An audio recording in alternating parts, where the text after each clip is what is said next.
La Herpinière est une cave à vin pas comme les autres.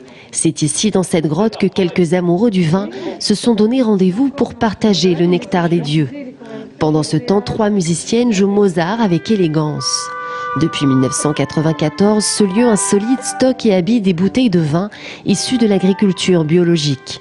Pour Christophe Véronneau, vigneron et maître de ces lieux, cette grotte est tout simplement son idéal.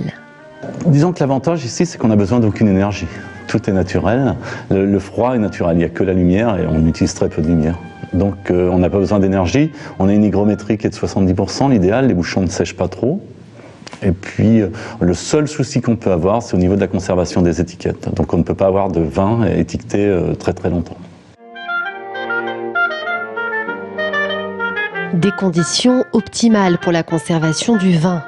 Entre le 15e et le 19e siècle, les pierres de cette cave ont servi à construire maisons et châteaux.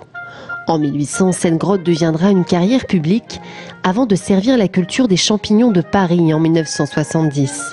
Et pour ces musiciennes, jouer dans ce lieu relève avant tout de l'inédit. C'est assez magique, j'ai jamais eu l'occasion. L'acoustique est très très bonne. Bon là en rentrant on a été très surpris par le froid. Moi ce que j'ai beaucoup aimé c'est le fait de jouer dans un endroit particulier qui n'est pas une salle de concert avec un public du coup différent et qui connaît peut-être pas forcément cette musique. Une musique qui se marie pourtant très bien avec les vins de vigne de Chélier. L'endroit est magique.